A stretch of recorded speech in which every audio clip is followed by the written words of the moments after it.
Welcome back to Garden Wise Adventures, and today we're going to talk a little bit about bulbs. The reason I'm talking about bulbs right now is it is September, mid-September actually, and one of the best times to plant bulbs. So today I got my Costco bag of daffodils. I'm going to plant them in an area of my yard where I need more daffodils, and that's in this large planting bed here. So let me go over first what bulbs need. First, they need decent moisture over the winter. They need to be planted in the fall so that they can settle.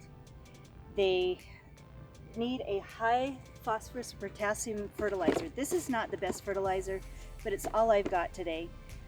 So this is what I'm going to use. But when I say phosphorus or potassium fertilizer, it's the higher second and third number, which promotes the root growth. The first number is nitrogen, and that promotes green growth. So anyway, they need fertilizer and moisture, and then they just need a cold winter. There are some bulbs that don't need as much of a cold winter. So what varieties are there? One of the first bulbs that blooms in my yard is a little tiny rock iris. It's not the same as the iris that grows with rhizomes. It's a bulb, and it's called a rock iris, and it's only about that tall, and it's really cute, and it's the first thing to appear in my yard. The next in my yard comes the crocuses. They're a little tiny bulb that is just absolutely gorgeous. They come in different colors. I have mostly blues and whites and just a few yellows.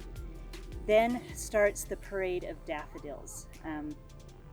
The daffodils, for example, this package states that it has, several different varieties, and they're early, mid, and late blooming daffodils, so you can extend your season.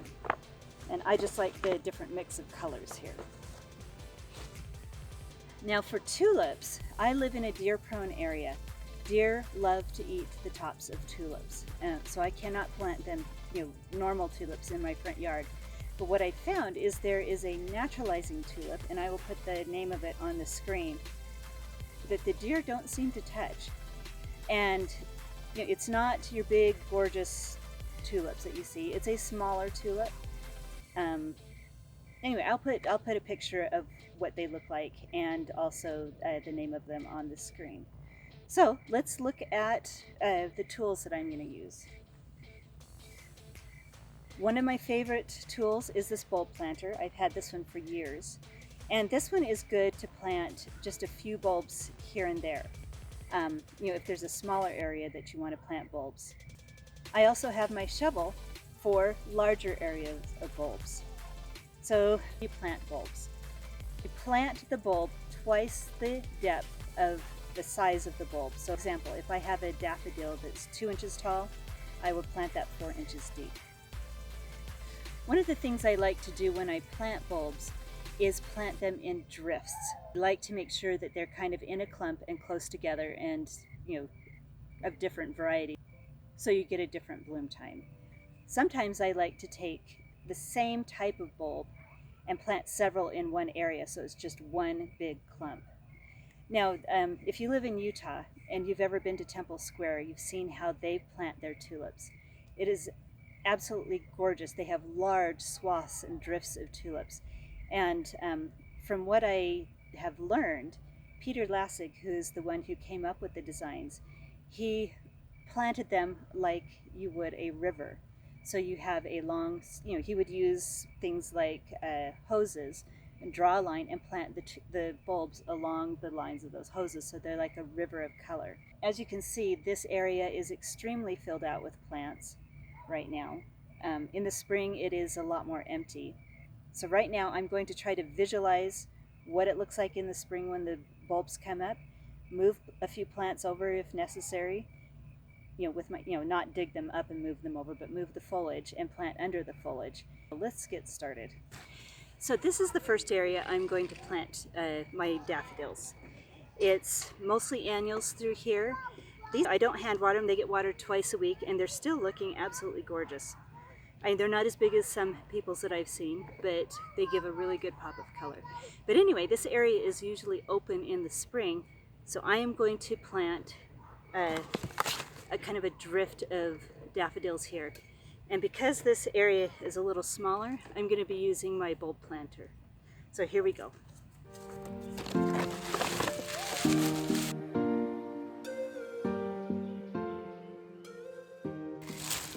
Is when you're planting your bulbs, you need to have the pointy end up.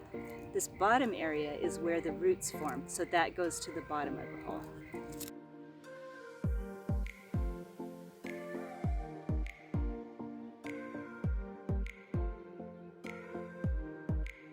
So what I do is I press my bulb planter into the soil, tilt it a little.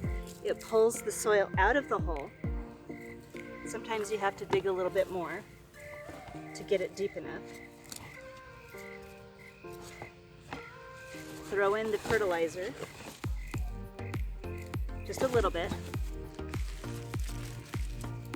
and stick in your bulb. And then cover it up. Well, actually, this is where I usually mess up.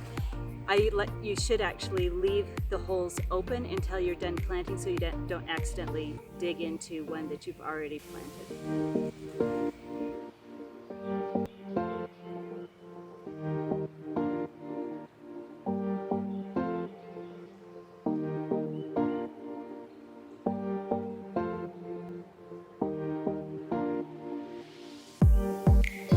And I'm going to put about 10 bulbs in this area.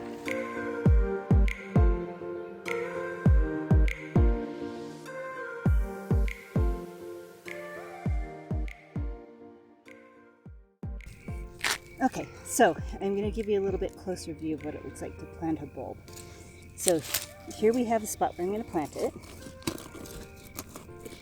Dig the bulb, digger, whatever you call it, in there. That's about double the size or double the depth of the bulb. Grab a small handful of fertilizer, toss that in there. We take our bulb with the roots down and the pointy end up, stick it in there, and then cover it up. That is how you plant a bulb. Okay, well, I've gotten one bag of those bulbs planted, and once again it is too dark to plant anymore, and at least plant and film at the same time. So if you have any questions about bulbs, please send me a message. Tell me about the bulbs that you've planted and what are your favorite varieties. So go have a wonderful garden adventure and do some gardening.